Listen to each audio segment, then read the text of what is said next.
ये जो है ना पंच किसी के मुंह पे या दांतों में ना लग जाए, इसलिए दांतों के अंदर भी कुछ वो लगाते हैं। तो यार जब लड़ाई खत्म हुई ना तो दोनों अच्छे बच्चों की तरह गले मिलकर अपने अपने पवेलियन चले गए। अब इसके बाद था लड़कियों का मैच। हम पहुंच गए जिम। जिम जाने के बाद ट्रेनर को हेलो हाय किया। उसके बाद हमने की कार्डियो। मतलब ट्रेनर ने कि भैया कम से कम आपको आधे घंटे से तो कम आपने चलानी ही नहीं है। मैंने अगर आप कंट्रोल करें कुछ दिन मुश्किल होगा, उसके बाद सब नॉर्मल हो जाएगा यार। अस्सलाम वालेकुम guys, this is your boy Rahat Ali यार। I hope guys you doing well. Welcome to another vlog. So भैया फाइनली हम गए थे शाम को वॉक करने। तो मैं व्लॉग स्टार्ट मैंने करना नहीं था, पर दिल नहीं कर रहा था, लेकिन वहाँ पे सीन ही ऐसे थे फिर व्लॉग स्टार्ट करना पड़ा। खैर वहाँ पे चल रही थी बॉक्सिंग। वैसे अमूमन ये जो ग्राउंड है ना, यहाँ पे बास्केटबॉल खेली जाती है। तो आज किसी वजह से कोई इवेंट था यहाँ पे, जो बॉक्सिंग क्लब है उन्होंने अरेंज करवाया था। तो पूरा भाई स्टेज बना था, ऑडियंस आई थी। जो जेंट्स थे वो एक तरफ थे, जो फीमेल्स थी वो एक तरफ थी।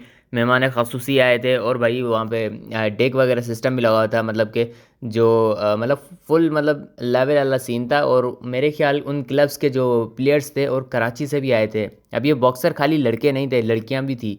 तो इनके बाद उनकी फ़ाइट हुई थी। तो जैसे फाइट स्टार्ट हुई तो मुझे तो कुछ समझ नहीं आ रहा था, क्योंकि अगर जिसको बॉक्सिंग समझ आती है तो गेम तो उसी को समझ आएगा, लेकिन देखने में मज़ा आ रहा था। लड़ना बुरी बात है, लेकिन ये गेम था।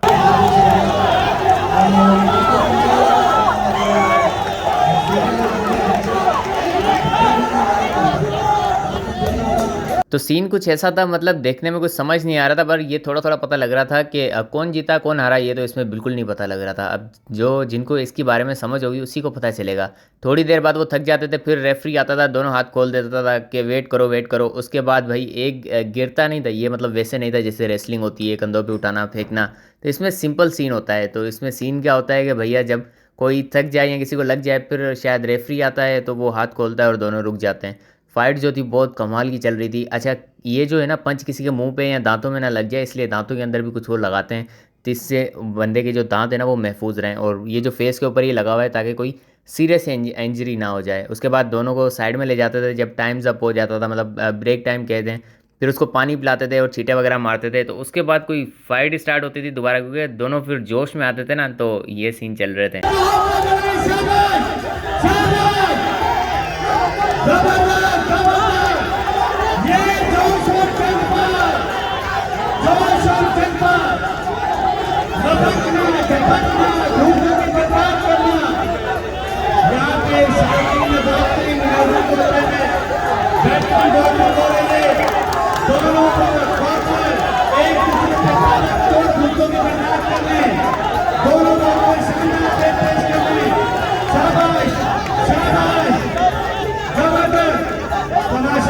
जोश और जज्बा, इतना जोश और जज्बा है कि खुद 3-4 घंटे पहुंच गए।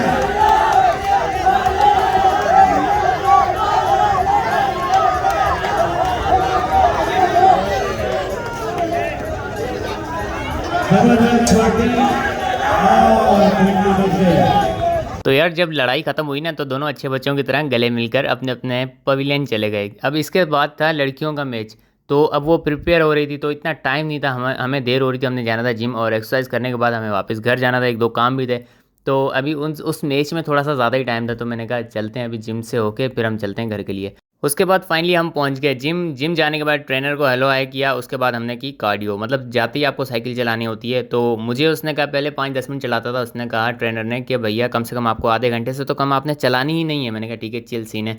तो मुझे ही आधा घंटा चलानी होती थी, तो बैठ बैठ के चला चला के, वैसे भी हम वॉक करके आते थे और फिर साइकिलिंग करते थे, सारा कार्डियो करते थे। मतलब वेट लिफ्टिंग जिम में हम नहीं करते थे, मतलब मैं नहीं करता था, क्योंकि मुझे वेट लॉस करना था। और इसलिए मुझे बहुत अच्छे रिजल्ट मिले हैं यार, क्योंकि एक तो अपनी डाइट को कंट्रोल किया है, कुछ बाहर का उल्टा सीधा, मतलब जो डाइट चल रही थी ना उसी को फॉलो किया, उसके अलावा कुछ नहीं खाता था। तो अभी आगे 1-2 दिन मैंने खाया है, तो उससे भी पता चल जाता है। अब इतनी भूख ही नहीं लगती कि यार मतलब मैं इतना ज़्यादा खा सकूं। मतलब इंसान जैसे हालात में अपने आप को ढाले ना तो वैसा ही हो जाता है। मतलब एब्जॉर्ब करने की ताकत होती है इसमें। तो जैसा अगर आप फूडी हैं, ज़्यादा खाते हैं, तो आपको ज़्यादा ही खाना है। तो अगर आप कंट्रोल करें कुछ दिन मुश्किल होगा, उसके बाद सब नॉर्मल हो जाएगा यार। उसके बाद भाई हमारे ट्रेनर ने कहा कि आप ये वाली एक्सरसाइज करो। जब मैंने स्टार्टिंग में जिम गया था ना, तो भाई एक दफ़ा भी मुझसे ये पाँव ऊपर नहीं जाते थे। तो फिर वो जो लेसिस होते हैं ना शूज़ के, उनको पकड़ के एक दो ऐसे करवाते थे। तो अभी 10-12 तक पहुंच गए हैं। तो ये सेट लगाने होते हैं 10-10 के, 12-12 के 3। और इसके बाद अदर एक्सरसाइज होती हैं वो करनी होती हैं। अब ट्रेनर आ गए थे आगे, तो मैंने कहा भैया मेरी वीडियो बन रही है, आप थोड़ा सा काइंडली हट जाएँ। तो इन्होंने बोला कोई मसला नहीं है। पाँव हटा लेते हैं। खैर जब दोबारा स्टार्ट किया, अच्छा ये जो एरिया है ना यहाँ पे ना एरोबिक्स वगैरह करते हैं, तो जब ये करते हैं तो सामने इतनी स्पाइसी खानों की तस्वीरें और इस तरफ लगी हुई हैं, तो मतलब दिल करता है अभी जाके बस खाओ। शुरू शुरू में करता था, अभी तो वैसे ही मैं खाता नहीं हूँ, तो मेरा दिल ही नहीं करता। तो ये है कि थोड़ा यहाँ पे लेवल वाला सीन है इस जगह पे। ये ना जिम से थोड़ा सा अंदर एक रूम बना हुआ है, रूम तो नहीं खैर ओपन है। तो यहाँ पे एक्टिविटी ऐसी हैं जो कि एरोबिक्स में यूज़ होती हैं, जो कि आपको जैसे कि ये रस्सा है, इसको खींचना, इसको चलाना मसल्स के लिए, ये आपके स्टेमिना को बढ़ाता है। आप इसमें कितनी देर तक कर सकते हैं, कितने ज़ोर से आप इसकी लहरों को फेंक सकते हैं, तो ये सब आपके स्टेमिना को बढ़ाता है। तो मैंने मसल्स के ऊपर हमने काम नहीं किया, हम सिर्फ अपने स्टेमिना को बढ़ा रहे हैं और बस जो अपना वेट है वो लूज़ कर रहे हैं। तो इंशाल्लाह अभी 1 महीने के बाद या 15 दिन के बाद हम दोबारा जिम जो हमने अभी स्विच करना है वो तो हमने छोड़ दिया ये वाला। तो अभी हम एक नए जिम में जाएंगे, तो वहाँ पे हम सिर्फ मसल बिल्डिंग करेंगे। खैर अगर इस जिम का अगर आपने पूरा व्लॉग देखना है तो भैया हम ऑलरेडी बना चुके हैं। सो ये सीन था। उसके बाद जब हमारी एक्सरसाइज वगैरह क्लियर हो गई ना, तो हमें घर से एक पानी की बोतल लानी होती है जिसके अंदर विटामिन डी या सी क्या होता है ये तो मुझे नहीं पता, मतलब उसके अंदर एक लीमू निचोड़ के लाना होता है और थोड़ा सा नमक, तो वो साथ साथ आपको पीना होता है जब आप एक्सरसाइज करते हैं ना। एक एक घुट लेना होता है बस, ज़्यादा नहीं यार। ये इसलिए होती है ताकि आपकी बॉडी जो है वो डिहाइड्रेट ना हो, तो इसलिए। तो फाइनली वहाँ से निकले, अब मुझे बालों पर शाइनर लगवाना था, तो मैं गया सीधा फरहान भाई के पास, वहाँ पे शाइनर वगैरह लगाया और बस द एंड हो गया। फाइनली यही था आज का व्लॉग। मिलते हैं इंशाल्लाह नए वीडियो में, नए व्लॉग में। तब तक के लिए अपना बहुत सारा ख्याल रखिएगा, दुआ में याद रखिएगा। अल्लाह हाफिज़।